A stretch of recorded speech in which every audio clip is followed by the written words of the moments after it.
Process చేసుకుంటూ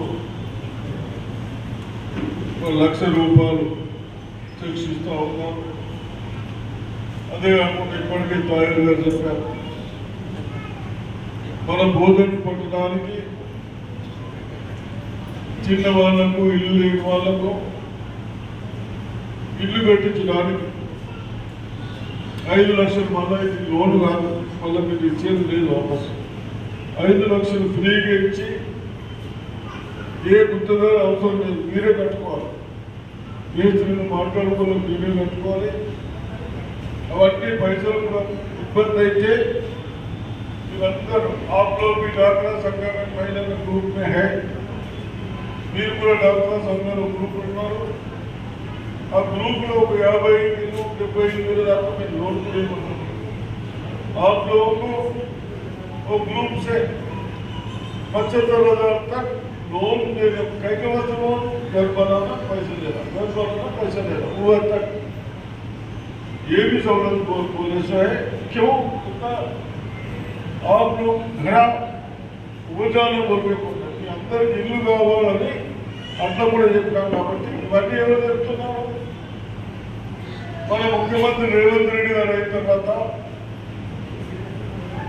ఇవన్నీ గమనించి ఇల్లు కట్టియాలి, పిల్లలకు మంచిగా జాబులు రావాలి.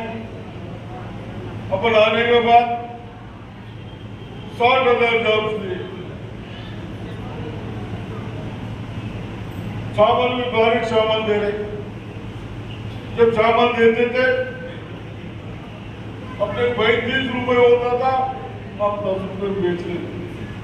ना आपको फायदा ना सरकार को फायदा.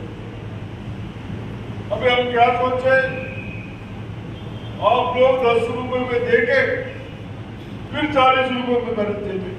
वही है ना, करेक्ट है. మీరు 10 రూపాయలు నమ్ముకొని బియ్యాన్ని మనకు 35 రూపాయలు వచ్చిన బియ్యాన్ని 10 రూపాయలకు అమ్ముకొని మళ్ళీ 40 రూపాయలతోని బియ్యం వేరే ఉంటుంది. అవన్నీ గమనించి ఈ మధ్యవర్తులు తినొద్దు, నా వాళ్ళకి మన సర్కారు డబ్బులు మన వాళ్ళకే పోవాలనే ఉద్దేశంతో మన సన్న బియ్యం పెడతాము. కానీ ఈ రైతులు జమైంది, వీళ్ళందరూ రైతులే కదా. ఈ రైతులు మొన్న బోనస్ అనేది నాన్ని వేసేసాం సన్నవి. ఎవరి రంగంటే సగం నూకలు అవుతున్నాయి కదా. మరి నూకలు వాడికి ఇవ్వాలా, మళ్ళీ నూకలు ఇస్తే నూకలు ఇచ్చారు నాకు.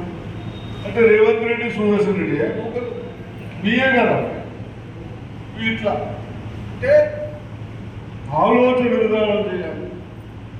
మనం అందరం వాస్తవాలు గమనించాలి. ఇదేది సర్కారు, గవర్నమెంట్ అంటే మనం పైసలు ఉంటే ఇంకోదానికి పెడతాం.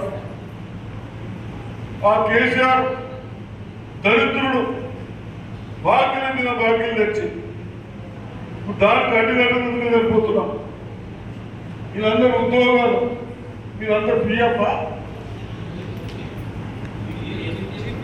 అంటే ఉద్యోగాలు ముసలైన రిటైర్డ్ అయినప్పుడు వాళ్ళకి ఇవ్వడానికి పైసలు అప్పెడతాం. उनको देने के वास्ते पैसा रोक के रखते सरकार का पास 8,000 करोड़ उसमें भी से ले लेंगे ना. इట్లా ఏది చదువుకోకుండా ఇప్పుడు వాళ్ళకి ఇవ్వాలి కదా పాపం. వాళ్ళందరూ ఉద్యోగాలు కదా. ఇవన్నీ ఇయ్యగలిగే చాలా ఇబ్బంది అవుతా ఉంది. ఇవన్నీ మీరందరూ కూడా మున్సిపాల్లో కూడా దయచేసి ట్యాక్సులు కట్టండి. మున్సిపల్ కానీ పంచాయతీలు కానీ ట్యాక్సులు కట్టండి. రేట్లు తెప్పిద్దాం, రోడ్లు వేయించుకుందాం ఉన్న కాడికి. ఇక్కడ కూడా ఎక్కడైనా గుంతలు ఉన్నాయి అవన్నీ చేయమని చెప్పినాం. ఇప్పుడు అప్పుడు 10 రోజులు అన్ని రేట్స్ పెట్టి మిషన్లు పెట్టి తీసేపిద్దాం. మీకు ఎక్కడ కూడా నీళ్ళు ఇళ్ళకు రాకుండా మళ్ళీ దోమలు రాకుండా చేద్దాం. ఇవన్నీ చేస్తాం. मेरा है कि आप लोग के गुजारिश कर रहा हूँ, आइंदा म्यूनसिपल इलेक्शन इलेक्शन आता, पंचायत इलेक्शन आता, उसमें अच्छा लोग चुनो, मेहरबानी करके 500 1000 తీసుకుంటాడు ఏమంటాడు ఒకటి మీద అలాగా लाओ और विल्लू को देव को पंचायत म्यूनसिपल जाते ना पूछता हो, अगर तुम सिर्फ 500,000 को नहीं पहुंचे तो उसका खान पकड़ के काम ले सकते हो, అర్థమైంది కదా. వాడికి 500 అడగకుండా తీసుకుంటే చెవు పెట్టి పని చెప్తుంది చెప్పచ్చు కదా. అట్లా మొత్తం ఎన్నుకుంటారా ఇట్లా అంటారు. మళ్ళా మీ ఎలక్షన్ రాగడే పోతే దానికి बोलना पड़ेगा.